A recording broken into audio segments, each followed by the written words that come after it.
Which fictional character do you think would definitely have an OnlyFans? Zap Brannigan. Kif would begrudgingly take the photos. Cartman's mom. Meredith from The Office. Roger from American Dad. Pam from Archer. Quagmire, but the women wouldn't know he's posting them. April Ludgate.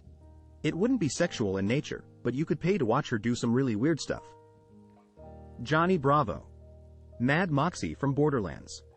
Ursula, Phoebe's twin sister from Friends. Gaston from Beauty and the Beast. The Todd from Scrubs.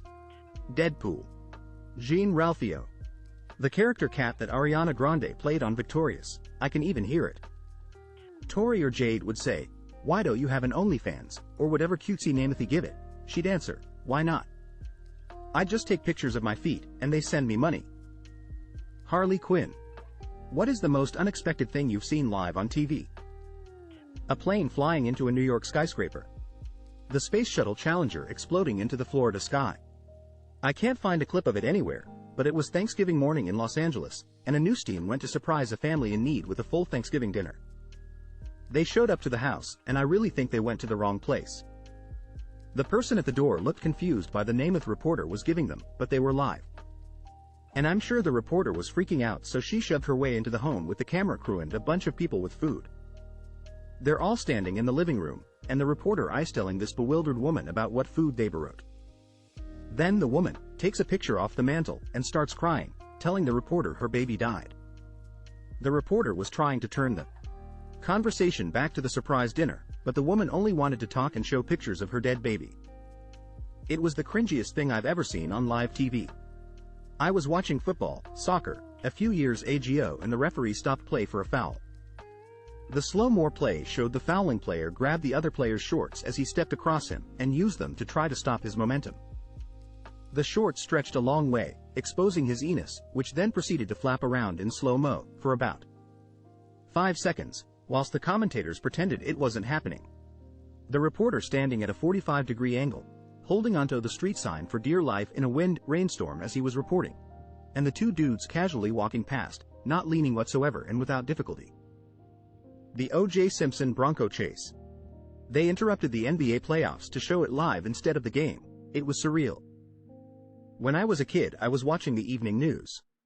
A politician came to the microphone with a manila envelope, said hello to everyone, then reached into the envelope and pulled out a revolver and put it under his chin and blew his head off.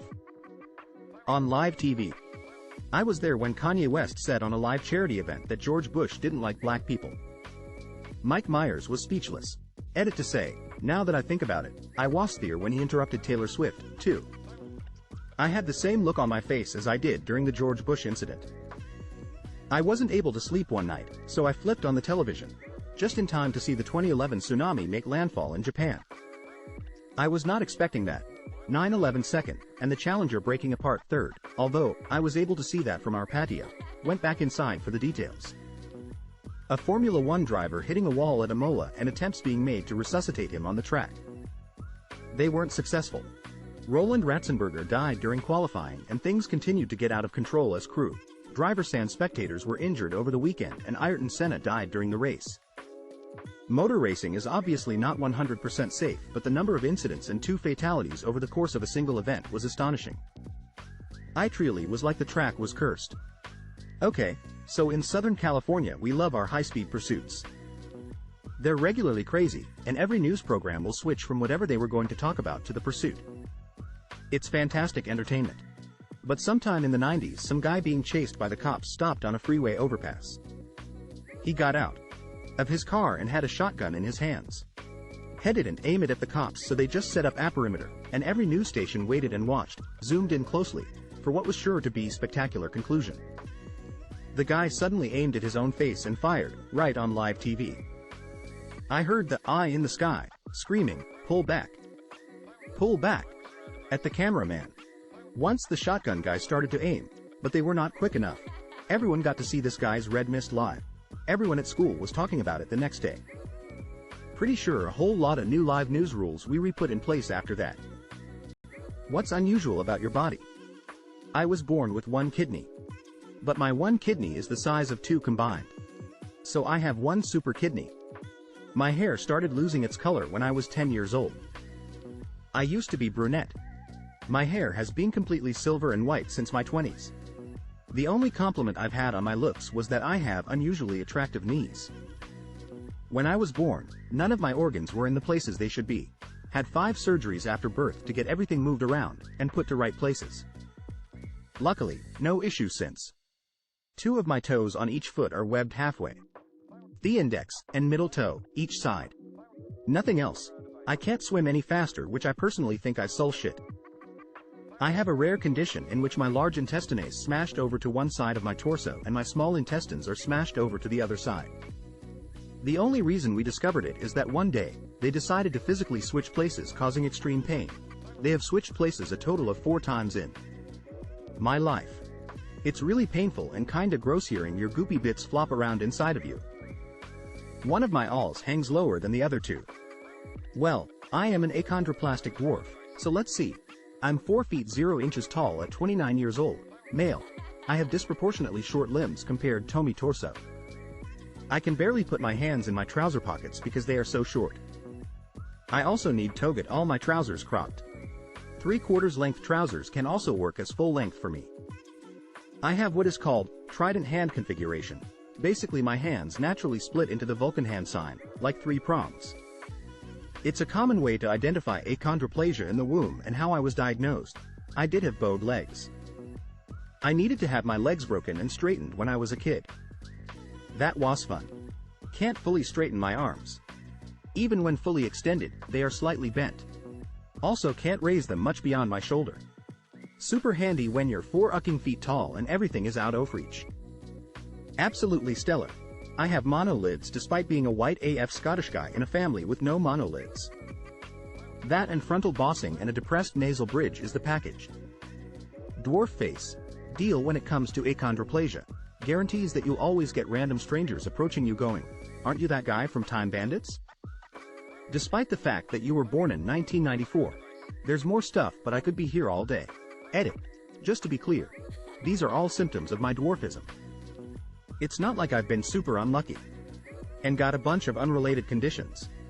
Just one mutation can cause all this. The body is great, isn't it? I can't burp. Been like this all my life. Beer is a nightmare, though, just bloats me. My sweat is extra acidic. I can fully rust guitar strings in a week or 2, and have eaten holes on 2 laptops where I rest my hands. Both happened within a year of use. My torso is longer than it should be in comparison to my legs. Like, my legs stopped growing before my upper body did or something. My circumcision was ucked up so my ick looked like the Demogorgon. Edit. Wow. This is the most love my wiener has ever gotten. Love you all. Ty for the support. My heart is bionic at this point. I've had 4 open heart surgeries, aorta and mitral valves are now titanium. It makes a ticking noise like a clock. I'm only 30. Hopefully I live longer. Heart. I'm a medical mystery in that I got a salmonella infection in a cyst on my spleen, and to this day no one knows how it possibly got there. In my 60s and I don't have gray hair. It's mousy brown, so when people insist I dyed it, I tell Tammy wouldn't pay money for such a dull color. Those with ADHD or OCD, what's the worst intrusive thought you've ever had? Things I would literally never speak out loud or type on the internet. Or follow through with. Just to be clear, thank you for the awards. I'm sorry you are part of this club that no one asked to join. Maybe you're in a Truman Show type situation. What would you want your audience to hear? The answer now is mostly, I do not consent to being in a Truman Show type situation. I'm like 99.9% sure that's not what's happening, but I do still say it out loud every once in a while, just in case. Fighting the intrusive thought every day to not abruptly jerk the steering wheel while going 70 on the highway. Edit. The amount of people saying they let this thought win and did it is worrying, like the days I have until I give in are numbered. I tend to imagine injuries in excruciating detail. One time when I was in college, working in the kitchen, I remember walking past an industrial-sized mixer with a dough hook as big as my arm, and I was immediately hit with the image of my leg getting caught in it, and the force of the motor snapping my knee and leg bones and winding my flesh around the shaft until it shredded and tore free, like when you're trying to break the hip joint to get a leg off of a roast chicken. Along with intrusive thoughts is the intrusive music. All the time, never stops. Just broken snippets. Oops, I did it again. Oops, I did it again. Oops, I did it again. Over and over till I think I'm going mad.